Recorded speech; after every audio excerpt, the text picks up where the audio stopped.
Coup de projecteur ce soir sur le bilan du partenariat Maroc-Union européenne, un partenariat stratégique. La délégation de l'Union européenne à Rabat a rendu public des chiffres que nous proposons d'analyser ce soir en compagnie de l'économiste Driss Essaoui. Bonsoir. Bonsoir madame. D'abord, les échanges de biens entre le Maroc et l'Union européenne ont totalisé 35 milliards d'euros en 2020, en baisse par rapport aux 3 dernières années à cause de la crise sanitaire de Covid-19. Quelle lecture faites-vous d'abord de ce chiffre, Driss Essaoui ?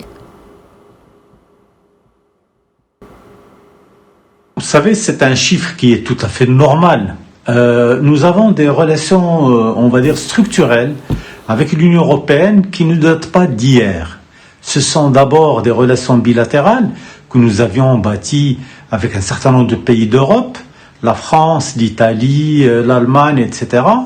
Et nous avons réussi, depuis un certain nombre d'années, à développer ce partenariat, ces échanges, d'un échange technique, de coopération technique, vers un partenariat. Et effectivement, nous avons pu le faire parce que l'économie marocaine a pu se développer à la hauteur des aspirations de ces, de ces acteurs, mais surtout avec toutes les possibilités qui étaient ouvertes aux Marocains, au Maroc, et qui ont permis également donc à un pays qui s'appelle le Maroc aujourd'hui de pouvoir, se positionner comme étant une activité économique pérenne.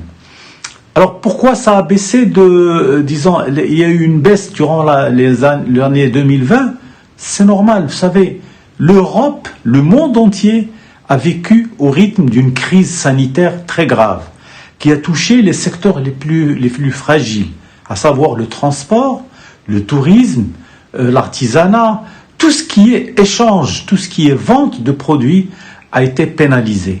Donc que le Maroc perde 30 milliards, 35 milliards durant une année dans ces échanges avec l'Europe, je trouve que c'est quelque chose d'extraordinaire. Ça a permis au moins aux Marocains de pouvoir garder des activités qui sont aujourd'hui des activités intéressantes, telles que l'automobile, l'aéronautique, etc.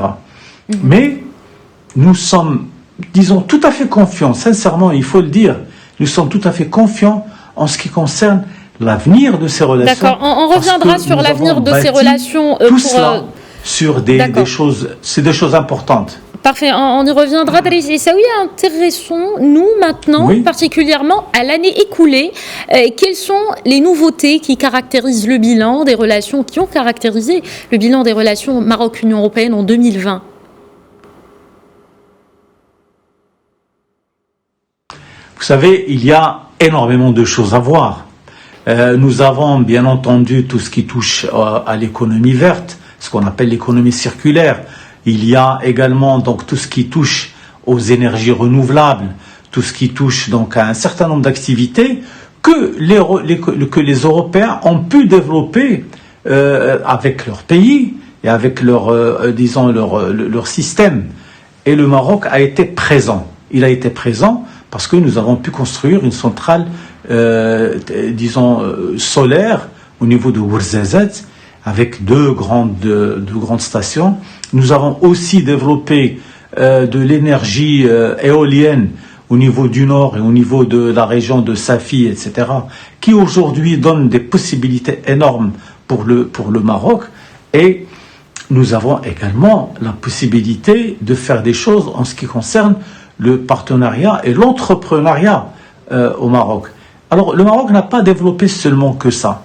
Il a développé d'abord le savoir et le savoir-faire, mais surtout l'esprit d'entrepreneuriat que le Maroc a pu réussir à faire à travers les universités, les instituts de formation, où le Maroc est très présent.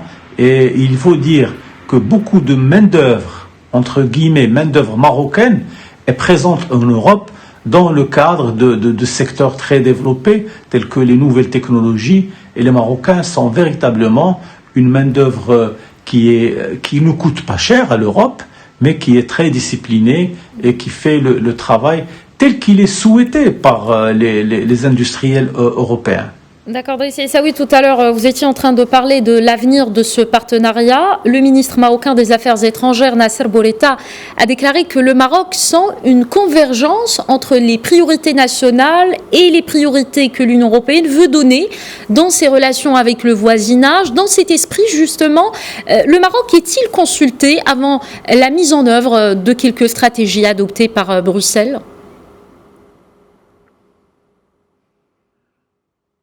Vous savez, quand vous avez des relations de partenariat, le mot partenariat est très important, il faut le prendre en tant que tel.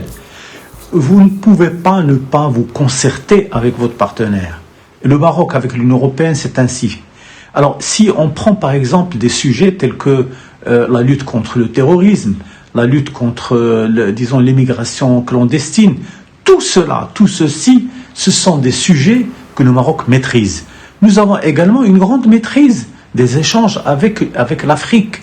Et les Européens ont tout intérêt à travailler avec les Marocains pour pouvoir justement aller de manière plus intéressante vers l'Afrique et surtout développer des approches beaucoup plus alternatives et qui puissent amener les pays européens à gagner davantage dans leur relation avec ce continent. Mais l'Europe ne peut pas aller aujourd'hui, désormais, en Afrique sans consulter le Maroc, sans s'appuyer sur son savoir-faire et surtout sa maîtrise au niveau des technologies d'échange avec les pays africains. Nous n'oublions pas, le Maroc est présent en Afrique à travers les banques, à travers la téléphonie mobile et à travers les produits de phosphate. Nous sommes très présents et c'est d'autant plus d'arguments qui donne à l'économie marocaine la capacité justement de négocier l'avenir avec beaucoup plus de sérénité et de sérieux qu'il ne l'était avant. Aujourd'hui, les Marocains disposent d'un savoir-faire qu'il met à la disposition des Européens. D'accord. Compte tenu justement des données actuelles que vous avez abordées, du contexte général, quelle perspective pour le partenariat Maroc-Union européenne en 2021, très brièvement, Driss Essaoui? Très rapidement, vous savez, les domaines qui sont ouverts au partenariat avec l'Europe, c'est d'abord, on l'a dit tout à l'heure, c'est l'économie verte, c'est tout ce qui touche à l'avenir, disons, des activités économiques. Le Maroc est très présent, il sera présent également quand l'Union européenne va chercher des solutions dans ce genre. Mais alors comment? Il y a d'abord un travail qui est fait entre le Maroc et l'Union européenne, mais il y a surtout un travail qui va être fait avec l'Afrique. Et avec l'Afrique, il y a beaucoup de choses à faire. Et les Marocains l'ont déjà démontré. Ils sont capables d'être présents sur le marché africain, mais surtout amener de bons partenaires avec eux. Et les meilleurs partenaires aujourd'hui, c'est l'Europe. Parfait. Merci beaucoup, Driss Essaoui, pour cette analyse. Je rappelle que vous êtes économiste.